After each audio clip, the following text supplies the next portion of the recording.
It is inevitable that in Twitch chat, someone will bring up about how dry they are of a frozen core. Other people will then chime in and discuss about how dry they have gone on a core, and then it becomes the never-ending loop spiraling into the depths of despair about how rare and how difficult it is to farm out or even get a single frozen core. Well, today I'm going to show you exactly how I farm out a bunch of frozen cores, and in general make a lot of GP from Arch Glacor. First off, I want to say a massive thank you. We have hit 3,000 subscribers on this channel. I thought I would never make it to 1,000, let alone tripling that. So thank you all again for the sub count. Let's keep this going, and eventually we might even hit 10k, even though that is an absolute pie in the sky goal. So in short, the best way to farm out cores at Glacor is sending a streak until you either get it, you die, or the game forces you to stop. If we go down here to this handy dandy button, we can click it and then type in Arch Glacor Calc, and in your default browser it will bring up this page, which is the RuneScape wiki, and it is a drop rate calculator for Arch Glacor. And we're going to be using this middle option here, streaking expected number of uniques. This will factor in the drop rate of every single kill on any given streak length and tell you how many uniques you should probably see from doing a streak of that length. So if we do starting in rage 0%, because anything else is either for feet or just because someone is psychotic, and we put in a 50 streak here and hit submit, it will say the estimated enrage will be about 563 and the expected number of uniques is 0.2 of a unique. So every 5 streaks you do here, you should see a single unique. So how the drop rate works is a frozen core is a 1 in 5 once you roll for a unique. So if you were running to 500%, you would have to do this at minimum 25 times in order to average out your chance in actually seeing a frozen core. Now, if we take this same streak idea starting at 0, the average enrage gained is 11.5%, and we go ahead and type in 100, hit submit. The ending enrage will be about 1100, which means you should see about 0.16 cores per 100 kill streak. And as you can see, this is quite terrible, and herein lies the secret for farming out a lot of cores. Most of your chance of seeing a frozen core happens after the 100 streak mark. Because if I go ahead and type in 200 here as the kill streak, hit submit and do this again,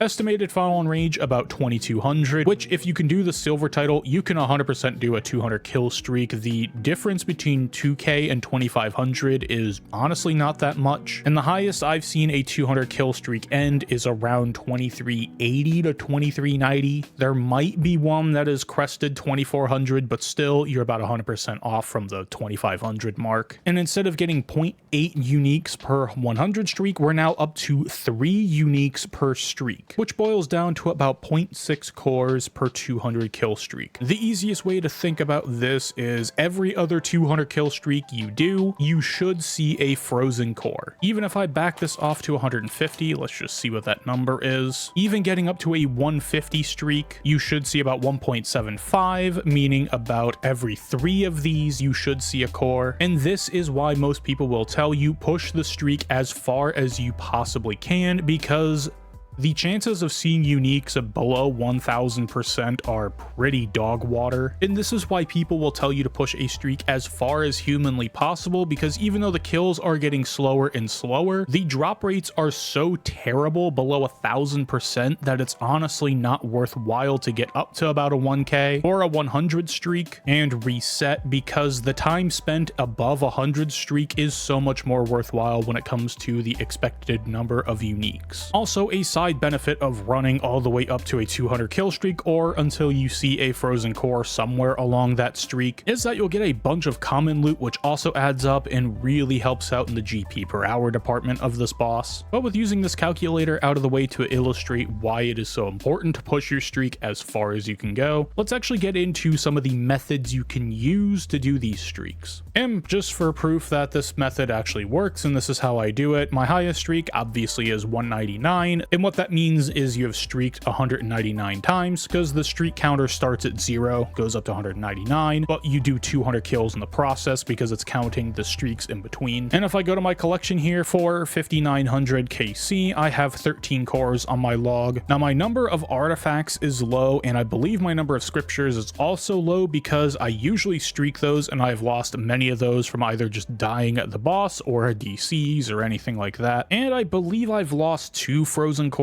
while streaking. I think I was pushing for 200 kill streak as a challenge on both of those. Got a core in the chest, tried to push it further, and ended up losing them, but it is what it is. I'm not too worried about that at this point. But I just wanted to put this out there kind of as a little bit of a flex, but more so to showcase that the method does work, and you can get a lot of drops if you put the work in. Now, my personal method is to use range and magic in a hybrid setup. I find this the most enjoyable method for farming. However, any hybrid combo or any style camp can do 200 kill streaks. It doesn't even have to be best in slot gear. Tier 90 gear can absolutely do a 200 kill streak just fine, as long as you're putting in the work, doing your soul split flicking correctly, managing some defensives, which is basically devotion and res. You're not going to really need anything else too much, maybe a debilitate or a reflect, and that's about it. Now, if you're gonna do a style camp, honestly, the best method for doing that is necromancy. And honestly speaking, necromancy is probably the top style for Glacor in general. It's the only one that can reliably style camp at 4000% without it being some sort of feat kill. Yes, someone has done melee camp. Yes, someone has done magic camp and range camp. I don't believe has been done yet, but it is more than possible to do at 4K. But these are more so feat kills, not so much a reliable farming method for that in rage. So if you have necromancy gear, you enjoy necromancy, go send a bunch of 200 kill streaks, get your frozen cores, and make a lot of GP. I personally enjoy hybrid at Glacor because it is a fun balance with a lot of improv. Since Glacor's special attacks are never in the same order, it is a random chance till it runs through all 5. I prefer to have 2 combat styles to kind of bounce between and run ultimates, so that way if one ultimate kind of gets screwed over by a bad special attack order, I can bounce back later with a second ult and just kind of keep going. And the name of the game of being consistent on 200 kill streaks is finding a method that keeps you entertained with the boss and doesn't make you too complacent, because complacency at this boss will absolutely get you killed on a streak. Now, like I said before, 200 kill streak, you do not need best in slot gear. I'm going to be showcasing a best in slot gear method because that is what I use, but I do have an older video on the channel showing a silver iceborne with, I believe it was tier 85 dual wield and non-animate dead gear.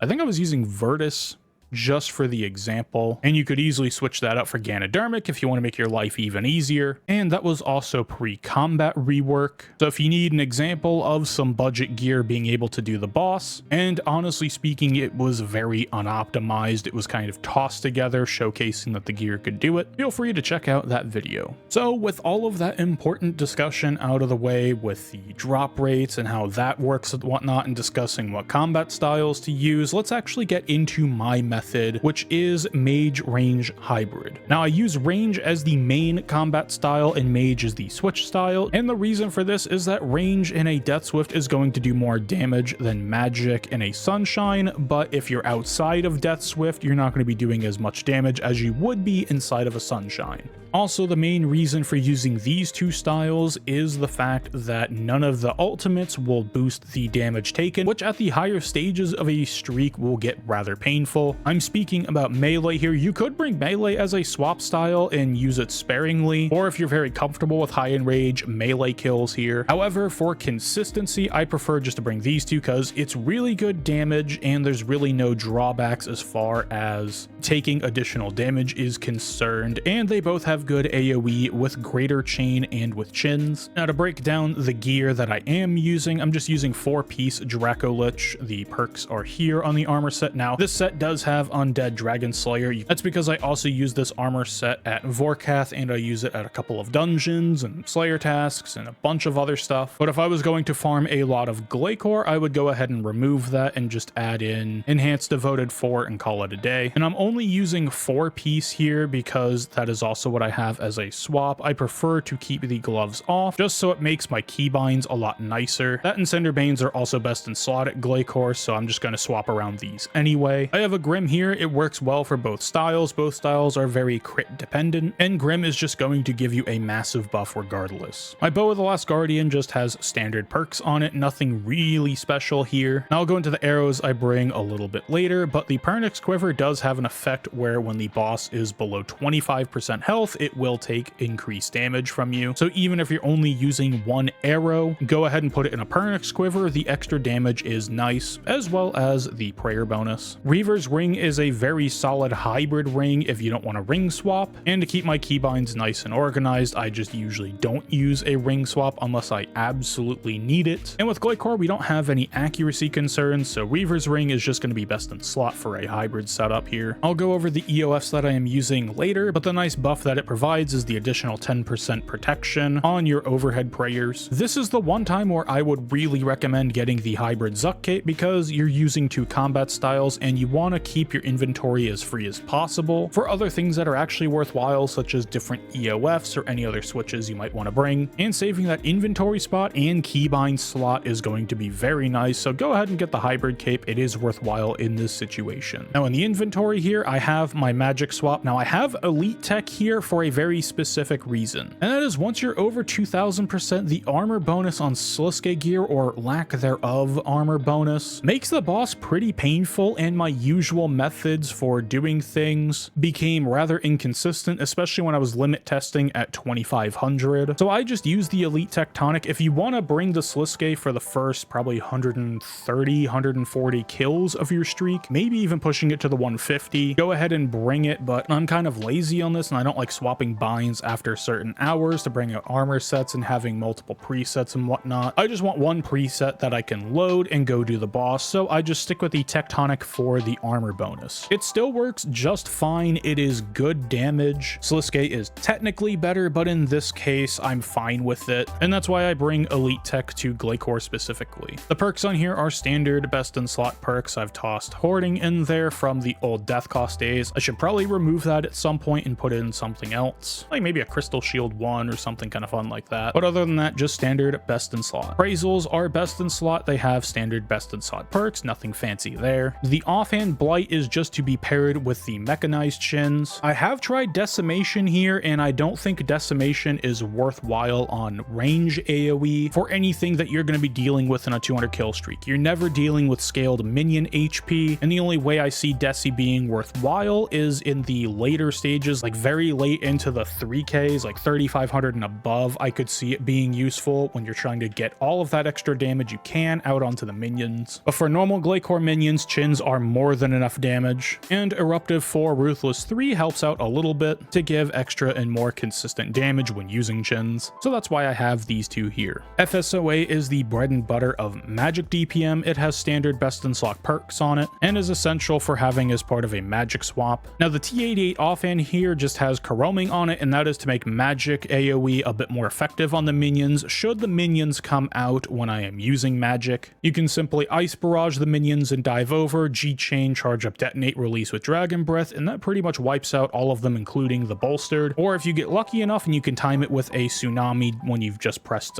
sunshine, it will help knock out the 4 really quick, and then you can get an FSOA spec on the bolstered, maybe a G-conk, and then go back to Glacor and do a lot of damage. Overall, it is worthwhile on magic to have a Coroming swap, just for if you get caught out using magic and the minion spawn. Now the different EOFs I bring are SGB, Darkbow, and ECB for the range setup, and for the magic setup I just have a Gothic staff and an Iban staff. I pretty much don't use G staff. It's kind of nice if you're not so high on adrenaline or you want a nice shot to take out the bolstered real quick. It is nice for that, but overall if you want to leave the G staff and bank and maybe just bring an extra portent of restoration, feel free to do that. Speaking of which, portents of restoration are a nice way to fill in inventory slots of a preset that you don't really know what else to put there. They go off automatically, and I highly recommend filling them into presets where you can. Blessed Flask is just for a bit of extra prayer in case my powder of penance runs out, but with the damage that you take, at least in the later stages of the streaks, you probably won't need a Blessed Flask.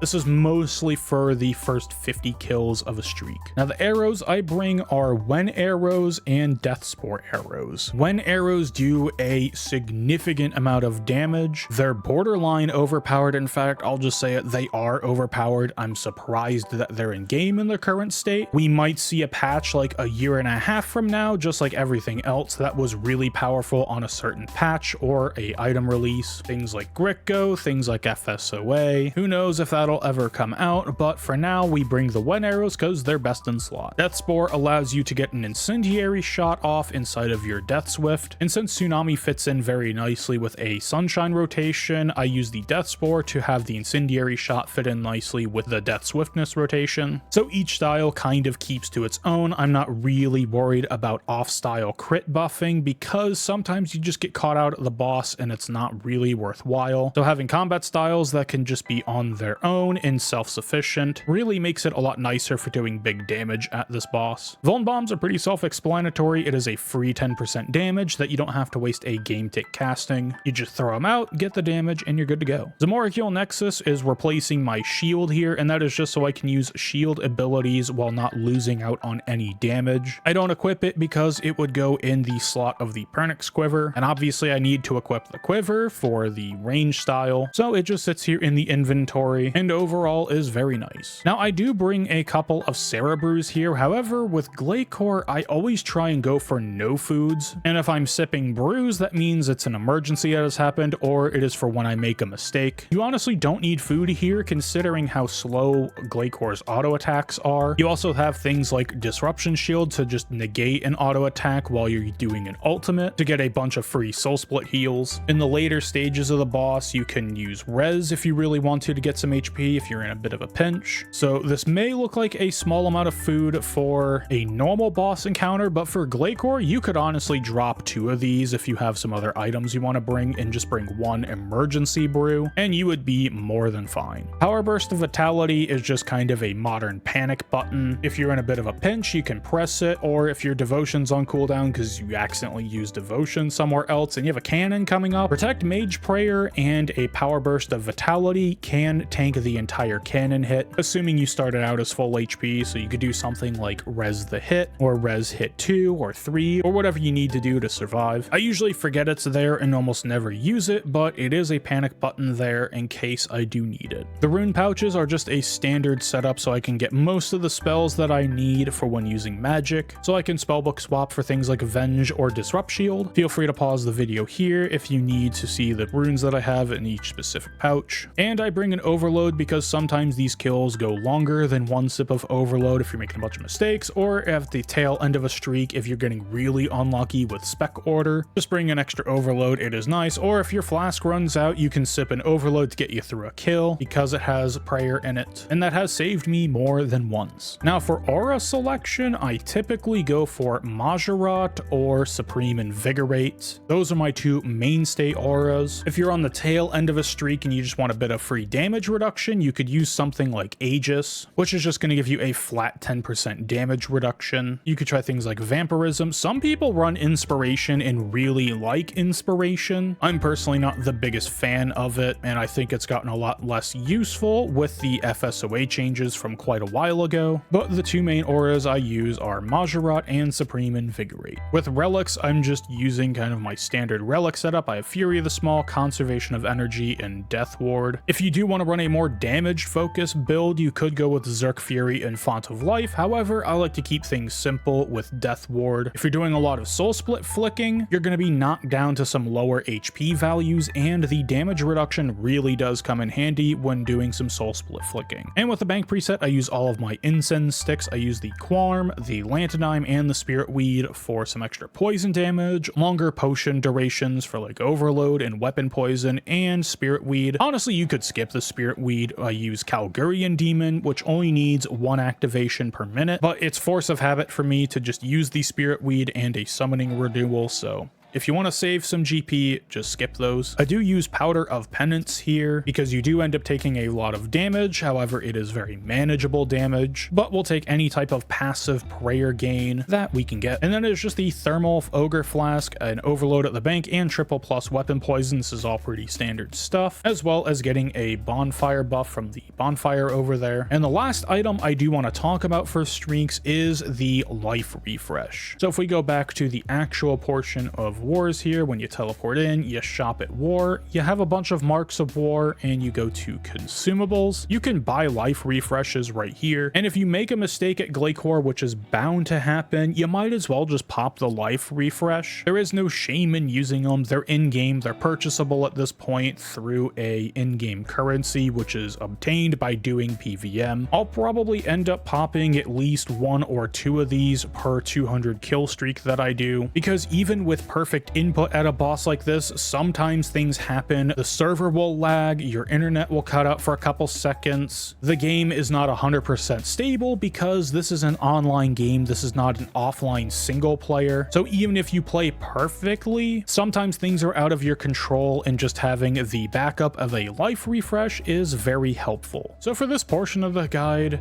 if you don't know the mechanics at Glacor, there is the minions, the frost cannon, the exposed core, the pillars of ice, and the flurry. I'm sure most of you know these attacks and you've done this boss already, so if you want more in-depth information on those, they're on the wiki. But what I want to talk about with these mechanics is general patterns that I notice, and what I will and won't do in a general sense for dealing with these mechanics, and the random patterns that they give. Now, when I start a kill, I will always go for an ultimate first, and the only ultimate that really will screw you over as far as not getting much damage out is the pillar attack. If you get pillar first, you're just kind of screwed, but luckily that's what we bring a hybrid style for, and the other special attacks shouldn't screw you over too badly for doing a sunshine. And there are ways to try and maximize the death swiftness even though you're being forced away. If you get the minions first with range and incendiary shot with DS active, and maybe a binding shot with chins will more than take them out on a minion start, and then you just have free range damage on Glacor for a little bit. The most ideal specs to get first are the Flurry or the Frost Cannon, because Frost Cannon just requires a devotion and Flurry just requires prey flicking, and these are kind of the biggest opportunities for doing damage. And if you get an exposed core start, then the biggest thing that I can recommend is to just try not to squeeze out as much damage just as the shards of ice are closing in, because you have less time than you think and the immunity comes faster than you think. And I'll usually make the mistake of trying to squeeze out an SGB on the last possible tick, but it usually gets nulled. Another general rule that I follow is that if I get the pillars on the second special attack, then I typically won't swap, because with most combos, other than like frozen core into pillars, your ultimate is going to be over. You're going to deal with the pillar attack, and by the time you get back to the center and ready to do a bunch of more damage, the current style you're on is going to be very close to having your ultimate ready again. And so I'll just stick with range and keep doing more DS damage, because DS is going to be doing more damage than magic. Another general rule that I follow is try to wait to see what spec you're getting before you drop an ultimate, or drop an ultimate as a special attack is happening, just for things like if you get a late pillar on like spec 3, 4, or 5 and you don't want to waste that DS. However, with the hybrid, it's not so much of an issue. You can kind of just full send it, and if you get screwed over, you just swap styles like I said before. But there is a time and place at this boss, and you'll pick this up as you go through and farm out the KC. You'll kind of learn the flow of the boss, where I know I should probably ultimate now, or maybe I'll take a quick breather, just toss out a couple thresholds, see what's coming up, and then adjust your rotation from there. This is a very improv heavy boss, and it is just one that you're gonna have to slam your head against about 1,000 or so times before you really start to understand the more fine mechanics of the boss. Now, those are kind of the general rules that I have as far as spec order. The rest of these specific use cases, like for certain spec orders and whatnot, it's really just dependent on RNG, and I pretty much will just improv it without second thought. All right, with all of that information out of the way, from the gear, the drop rates, the methods, everything that I use, the general rules that I have for certain mechanic combos, nothing beats an example kill, so let's just go ahead and do one. Alrighty, we have the preset loaded up, we have our Grim active, we'll get our overheads. Now, one thing I do like to do for these kills is I'll run over to this combat dummy here and hit max hit. And then I'll just kind of build up 4 death spore stacks here. Really simple to do. You use basically a piercing shot, a dazing shot, and a binding. And then I'll do that just so it's easier to get my DS off. Select custom and rage. We'll just do 2500. And I decided to use Invig Aura just because I like it a little bit more. And then I surge over and stand on this tile, which I'll try and stand on a majority of the fight. Toss a Vuln Bomb. And here what I'm going to do is use the Incendiary Shot on the minions, because we've got the minions first. Maybe hit them with a Binding Shot if I need to. Swap back to the Wen arrows. Oh, they didn't switch. Kind of annoying. But just kind of do some general range damage here, kind of improv some stuff.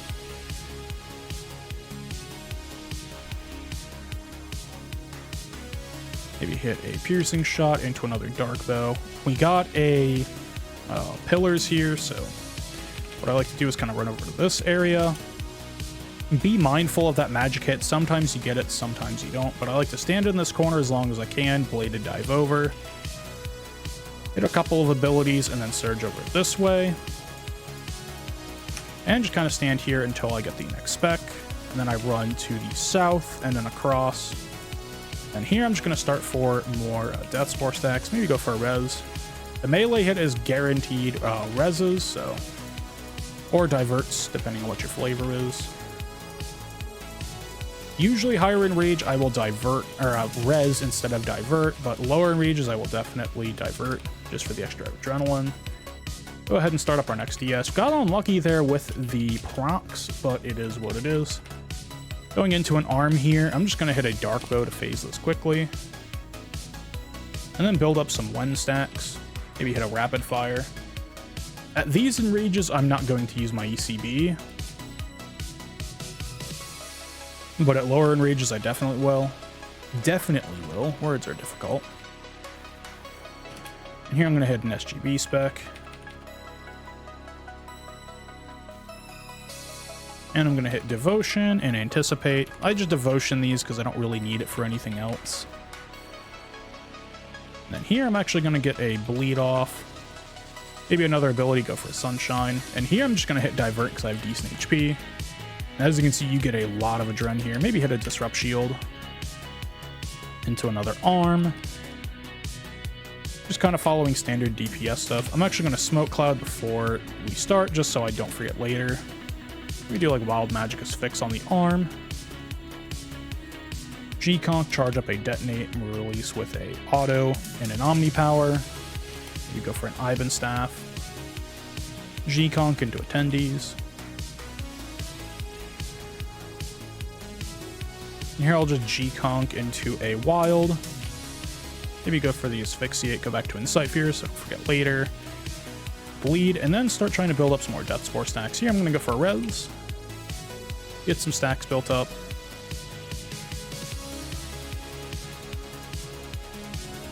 Got our stacks, I'll hit Incendiary Shot.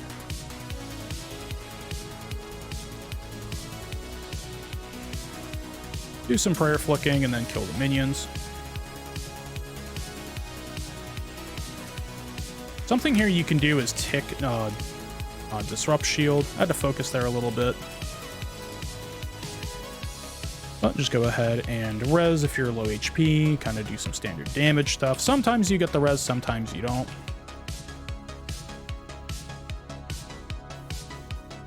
And then for this one, what you can do is, if you get the cannon on this side, you can stand on this tile here. You'll still be in your ultimate, but you'll be you won't get knocked around. Just Devotion that with Anticipate, kind of straightforward. And here I'm just going to go for another Sunshine. And a rinse repeat, use my A-Pot this time. Put on the right overhead prayer. We got a pillar here, which is kind of unfortunate, but we'll be able to make a little bit of use of the FSOA spec.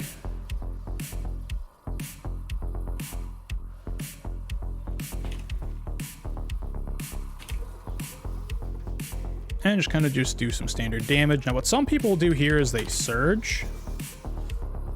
try and make that a little bit more consistent, because running around here is quite obnoxious. Sometimes your clicks, if you're trying to click around the arena, what you can do in this case, we don't have devotion, hit reflect, then res the third hit.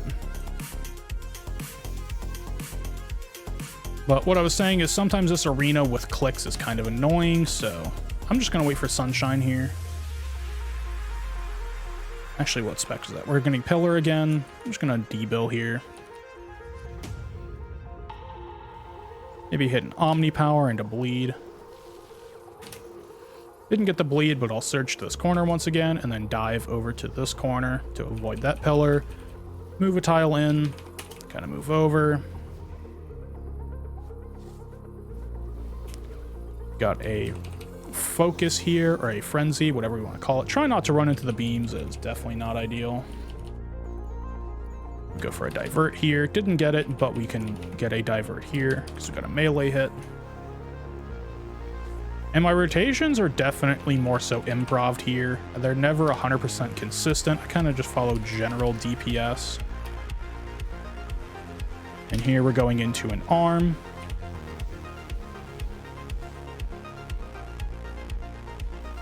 Shouldn't have gone for the Iban staff there.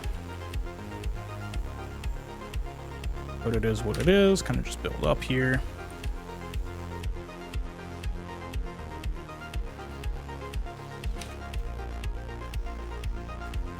And I'm just going to build up some stacks here, some Death Spore stacks.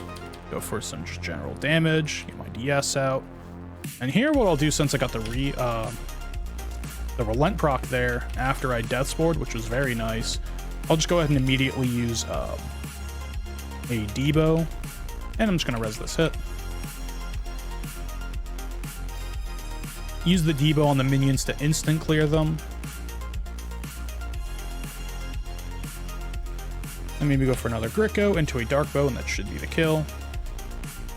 It was kind of slow for a 2500, but it's kind of difficult, as you can tell, to explain what I'm doing as I'm doing one of these kills. And this right here is kind of why I don't do claims at this boss. I didn't really talk about it beforehand, but if you want to know why, it's because the commons are terrible and the drop rate really isn't worthwhile. The streaking loot, the common loot when you streak it, is absolutely insane, so definitely just stick to streaks here. And that's about it as far as doing kills at Glacors. That was just one example, but all of the kills here are going to be different each time because the special attacks are in random orders. Sometimes you get different stacks on your Death Spore. Sometimes the piercing shot in the beginning doesn't like to give out the Death Spore stack, and you just have to use Gricko immediately. And the biggest killers I see here are trying to focus too much on damage when you should just be dealing with a mechanic like on the cannon. Worried about building up Death Spore stacks and then realizing you have all 5-year stacks and you don't want to waste it on a devotion. And dealing with pillars is going to be the most deadly, because if they touch you, it will cause you to sign, but then the sign will just kind of stall your player out for way too long, way longer than its invulnerability period is. And then the pillar will just continue to stack up on top of you, and then you just die. So if you touch a pillar at high enrage, your sign's not going to help you. And the way I always do it is just kind of do the same pathing. It doesn't really matter where you are, north or south, as long as you kind of run over and kind of get to this corner, and I'll just stand here. And then on this tile, I'll have dive active, and I usually right click it, because sometimes if you left click, you'll do it onto like this part here, like this little ledge here. Sometimes you'll accidentally go onto that and you can't dive onto that tile. See, it says you can't dive. You can't dive through something you can't walk through. So usually people will right click on this tile, make sure they have it. And then once all of the ice here despawns, you just move over and then start running this way. And depending on how close this eastern pillar is, that will decide when I surge. Basically, just don't run face first into the pillar and you should be fine. And you do have a couple of ticks. I believe it's like 1.5 or maybe even 2 global cooldowns you have before the third pillar spawns. And if it spawns right on top of you as you're surging, it's not going to hit you. That timing window is actually relatively lenient. And the third thing that I want to bring up here in this last little bit is standing on this tile right here is extremely important, especially for planting ultimate attacks. If you always stand on the same tile, you're always going to get the same minion spawns, even though they can kind of spawn either up here, here, here, or here. here, there's kind of like 5 or 6 different spawn locations they can go to. If you're standing here, there are 2 spawns that will happen that will allow you to target one of the minions, and the bolstered will stay in place and be susceptible to your AoE damage. And also, if you plant your ultimate here and stand on this tile over here, you will be inside of your ultimate still when dealing with a west cannon, or if you move over to this tile here, you'll still be in your ultimate when dealing with an east cannon. And that's why you'll always see me pretty much standing on this tile unless I'm dealing with some sort of mechanic. And also during the arm mechanic, if you're trying to place on this tile, it's going to be a little bit left of where you see, because the arm comes pretty close right about here. This tile is not in the center of the arm mechanic. And other than that, the biggest overall tip I can give you is to just find a method that works for you and gives you the most consistency, and also doesn't allow you to get too complacent with the boss, so that way you can push the streaks and not fall over constantly. Anyways, I think that's enough jibber jabber from me. If you got this far in the video, thank you very much. Your viewership is greatly appreciated. But I'm gonna call the video here. Thank you everyone for watching. Your viewership is greatly appreciated. Have a wonderful morning, evening, afternoon, nighttime, whatever it is, wherever you are, and I will see you next time for the next guide. Peace.